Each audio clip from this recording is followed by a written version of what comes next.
नमस्कार सर। नमस्कार। सर क्या नाम है आपका? अमन नाम है मेरा। अमन जी, आप कहाँ के रहने वाले हैं? जी मैं देवास का रहने वाला हूँ। सर, संत रामपाल जी महाराज से नाम दीक्षा आपने कब ली? जी मैंने संत रामपाल जी महाराज से नाम दीक्षा 9/7/2016 को ली थी। सर, संत रामपाल जी महाराज से नाम दीक्षा लेने से पहले क्या आप कोई भक्ति साधना भी करते थे? ये दामाखेड़ा में हम 18 साल से थे वैसे। वहाँ पर क्या जो नाम दीक्षा दी जाती थी, क्योंकि हमने कबीर पंथ को जाना था, हम ये चाहते मोक्ष ही हमारे लिए मेन उद्देश्य था कि मोक्ष कैसे मिलता, मानव जीवन मिला है तो भक्ति हर कोई करता है। तो फिर हमने बहुत सारी किताबें पढ़ी तो उसमें पता चला कि मोक्ष सिर्फ कबीर पंथ से ही मिलेगा। तो कबीर पंथ सब में फेमस तो दामाखेड़ा था, एक तरह से मशहूर भी था उस वक्त। और उसमें बताया भी था कि दामाखेड़ा के अनुयायियों को नाम देने की इजाज़त है। तो उधर जो गुरु थे उनसे फिर हमने पहचान करी हमारे आसपास कौन है। तो हम देवास में रहते, तो देवास में मंगल नाम था उनका गुरुजी का, उनसे हमने नाम दीक्षा ली थी।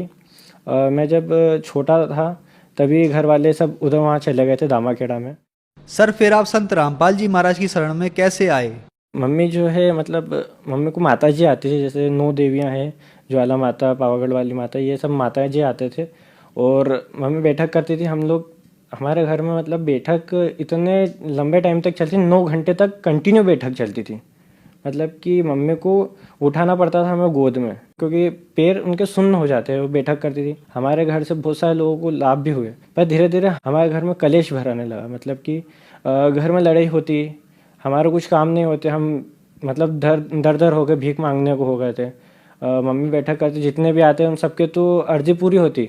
बहुत सारे के मतलब उतारे भी करेंगे, जैसे भूत प्रेत लग जाते तो उनको दूर करना, कैसे दूर करते मतलब जो कब्रिस्तान में भी जाना पड़ता था, जैसे उतारा रखने की, जो भी भूत लग जाता था तो उसको एक विधि होती थी, वो पूरी वो की जाती थी वहाँ पर जाकर। तो अब धीरे धीरे हमारे जो पुण्य थे वो ख़त्म होने लगे। और हमारे घर में देवी देवता तो थे, साथ में जितने भी भूत होते वो भी थे। घर में हुआ क्या कि जब हम माता जी आती थी, घर एकदम भारी भारी सा रहता था हमारे घर में। मतलब माता जी का आना जाना होता था तो मतलब काली साड़ी और लाल साड़ी में ही ऐसा दिखता है, पर फेस नहीं दिखता था ढंग से। तो घर में सबको लगता था कि नहीं देवी देवता है, अच्छा आना जाना हो रहा है। उस वक्त इतना वो नहीं लगता था। पर धीरे धीरे क्या हुआ कि डर लगने लगा, मम्मी की नसें खिंचाती थी। और घर में हम ऊपर के कमरे में जाते थे तो ऐसा लगता कोई हमारे पीछे चल रहा है, घर में कोई घूम रहा है। पायल की आवाज़ आती थी रात में, चमक जाना रात में, एकदम से उठ जाना कि भैया कोई है, कोई अपने पास में है, कोई घूर रहा है। मतलब ऐसी बहुत सारी प्रतिक्रियाएं होती थी घर में। हमारे घर में से मतलब बहुत सारे लोगों को फ़ायदे भी हुए, पर हम लोग हमेशा मतलब प्रॉब्लम होती ही रहती थी। इतनी प्रॉब्लम होती थी हमको कि जैसे अब धीरे धीरे मेरे पापा ट्रक चलाते, उसमें बहुत अच्छी उनकी कमाई होती है। धीरे धीरे हम लोग लॉस में जाने लगे, पापा का ट्रक छूट गया, हम लोग दर दर को होने लग गए। भैया की नौकरी नहीं लग रही थी, दीदी की भी नौकरी नहीं लग रही थी। मतलब घर एकदम तहस नहस हो गया था हमारा। सर, आपने बताया कि आपकी मम्मी को माता जी आती थी और वो दूसरे लोगों की समस्याओं का समाधान करती थी, लेकिन आप खुद दुखी थे, आपको भूत प्रेत की समस्या थी और भी आर्थिक समस्या आपको थी। तो फिर संत रामपाल जी महाराज की शरण में आने के बाद क्या आपका कोई लाभ भी प्राप्त हुए? मेरी कंडीशन ऐसी थी कि मैं नीचे से निचला हिस्सा पूरा पैरालाइज होने लग गया था। डॉक्टर ने बोला ये उठेगा नहीं। अब बिस्तर पे मैं लेट जाता था तो मेरे से उठाता नहीं था। मैं अगर लेट गया तो कोई मेरे को हिला भी नहीं सकता था। मेरी कंडीशन इतनी ख़राब थी कि अगर कोई मरता भी हो ना तो मुझे पानी ला के दे दे।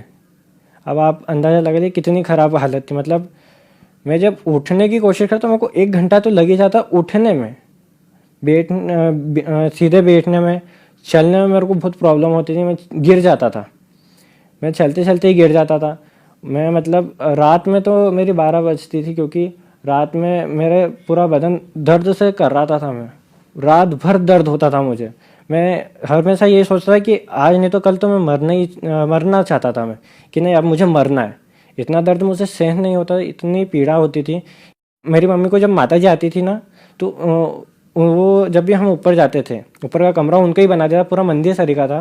मतलब तलवारें भी थी, त्रिशूल भी थे, 2 त्रिशूल, बहुत सारे मतलब चीज़ें थी हमारे घर में। तो अब हम जब भी ऊपर जाते थे हम यही बोलते थे कि मेरे पैर, डॉक्टर बोल रहे कि ये पैरालाइज हो जाएगा, मतलब आप सही कर दीजिए। वो बोलते सब होगा, सब होगा, सब्र रखो। मैंने ठीक है सब्र रखा। जैसे नहाने भी जाते थे, जैसे ओमकारेश्वर जैसे जो आती है ये नवरात्रि, उसमें पहले दिन नहाने जाना पड़ता था। तो सब नहाने भी जाते थे, बहुत सारे भगत होन भी रहते थे वहाँ पर, सब जाते थे हम लोग, पर फिर भी कंडीशन सही नहीं होती थी।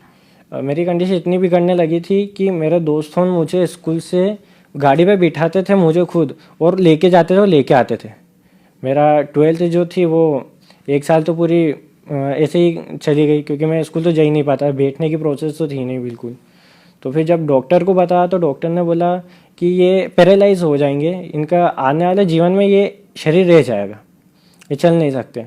अब मम्मी को भी बहुत बुरा लगता था कि घर में जब देवी देवता आ रहे हैं, दूसरों के काम हो रहे हैं, दूसरों के मतलब बच्चे खेल रहे हैं, कूद रहे हैं, उनको जितनी भी प्रॉब्लम रहती थी वो सब सॉल्व हो रही, तो हमारी क्यों नहीं हो रही?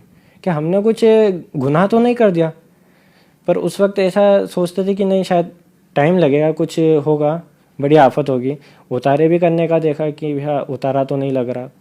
तो जैसे अब वो सारी प्रोसेस, मतलब कि देवी देवता की प्रोसेस तो हमने सारी ही कर ली थी, सारी मान कर ली थी कि इसको बस ये सही हो जाना चाहिए कैसे भी करके। डॉक्टरों को भी बताया तो डॉक्टरों ने तो रिपोर्ट में लिख दिया था, जब एक्सरे हुआ था मेरा तो उसमें बताया कि इनको कैल्शियम की कमी। कोई बोलता था कि इनके बॉडी में कुछ हार्मोन्स नहीं डेवलप हो रहे हैं।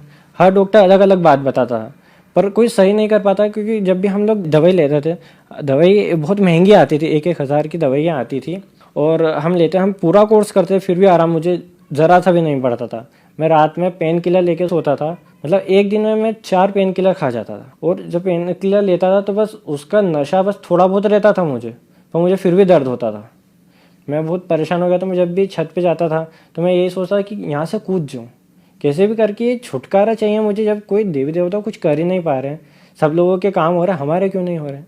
फिर घर में जो था सब तहस नहस हो गया था, पापा घर छोड़ के चले गए थे, जो ट्रक चलाते ट्रक भी चोरी हो गया, सब मरने पे उतारू हो गए। घर में मतलब हमने जहर रख लिया था हाथ में कि आप खाना है। तभी हमारी मौसी जो संत रामपाल जी महाराज की शिष्य हैं, उनका पूरा परिवार जुड़ा हुआ है, तो उनने हमको बताया, उनसे जैसे घर बनाया था हमने तो कर्जा ले रखा था बहुत सारा, तो वो हमें रोज़ फ़ोन लगाते थे कि नहीं हमारा कर्जा दो, आपने पैसे लिया, आप हमारा कर्जा दो।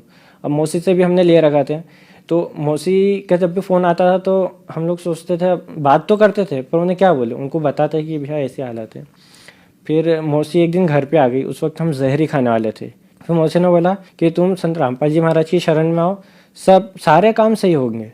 क्योंकि मेरी मौसी को, हमको उन पर थोड़ा सा ट्रस्ट इसलिए हुआ क्योंकि मेरी मौसी को भी भारी आपदा थी, उनके पेट में छाले हो गए थे, वो डॉक्टर ने उन्हें कह दिया था कि वो नहीं बचेंगे।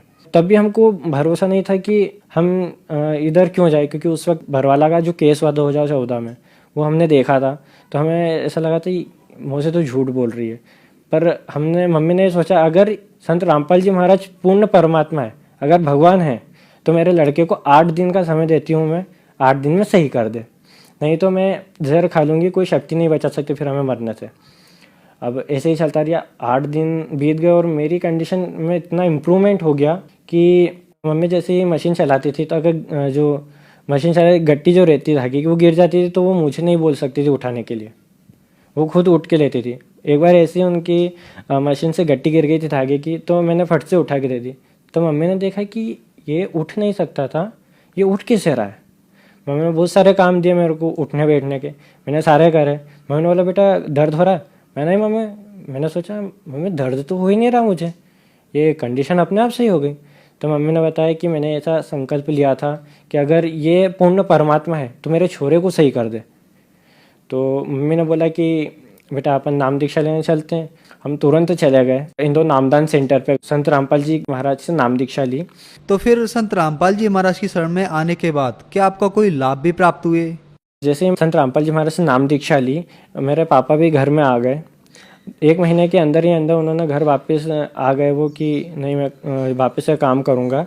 उन्होंने मैजिक चलाना शुरू करी, वो ट्रक चलाते थे, उन्होंने मैजिक चलाना शुरू करी।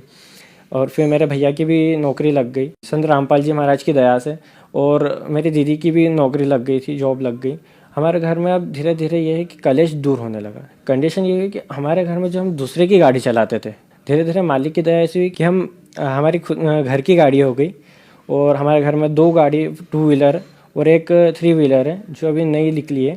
तो मालिक ने इतनी दया बख्शी कि हम जहर खाने वाले थे, धीरे धीरे हमारा जो कर्जा था घर बना रखा था हमने, वो भी धीरे धीरे मुक्त हुआ।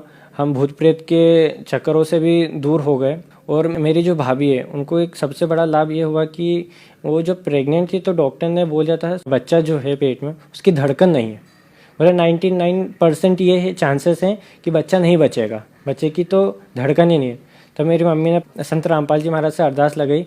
जब 8 दिन बाद वापस उनकी जांच की गई तो उसमें पता चला कि बच्चा स्वस्थ है, नॉर्मल है, कोई डरने वाली कोई बात नहीं। और मालिक ने यही बहुत बड़ा चमत्कार करा था हमारे घर में। हम सब लोग ऐसे घर में बैठे हुए थे।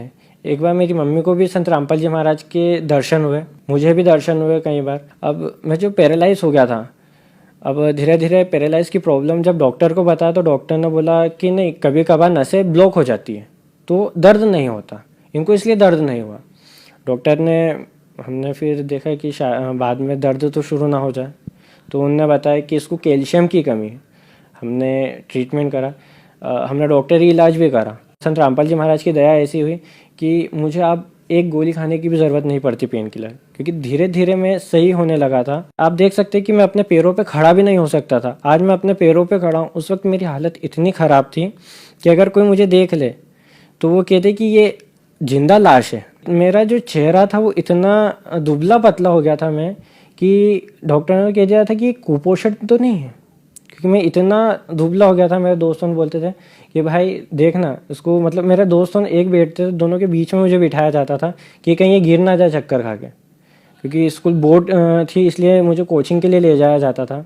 फिर मैंने मेरे दोस्तों को मना कर दिया क्योंकि मैं कभी भी गिर सकता, क्योंकि हालत इतनी अच्छी नहीं थी, बैठ नहीं सकता था।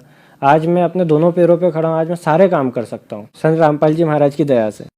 सर, आपने बताया कि पहले आप बहुत ज़्यादा दुखी थे, परेशान थे, आप लोगों ने आत्महत्या करने की सोच रखी थी, लेकिन संत रामपाल जी महाराज से नाम दीक्षा लेने के बाद आपके सारे दुख दूर हुए और आप भी ठीक हुए। तो जो लोग आज आपको देख रहे हैं वो भी बीमार हैं या परेशान हैं, उनके लिए आप क्या कहना चाहेंगे?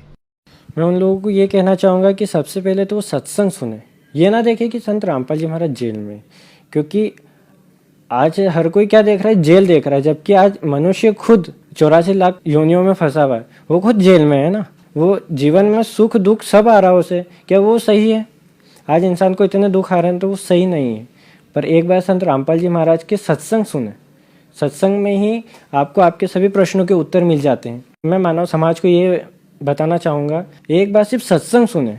सत्संग सुनने में कोई बोझ नहीं है, आप इंटरव्यू सुन सकते हैं लोगों के। हम लोग यहाँ पर इंटरव्यू दे रहे हैं तो इसमें ये हमारा स्वार्थ नहीं, हम आप लोगों को बताना चाह रहे हैं कि हमारे साथ जो लाभ हुआ है, क्योंकि देखिए दर्द जिसको होता है वो जानता है। तो उसी तरह आपको भी कुछ ना कुछ परेशानी होगी, हमें थी, हमारी सॉल्व हुई, हम चाहते हैं कि आपकी भी हो। तो उसके लिए आपको सिर्फ सत्संग सुनना, कुछ बड़ा काम नहीं करना। निःशुल्क पुस्तकें भी आती है संत रामपाल जी महाराज की, आप वो पढ़ सकते हैं, क्योंकि पढ़ने में कोई बुराई तो है नहीं और सुनने में भी कोई बुराई नहीं।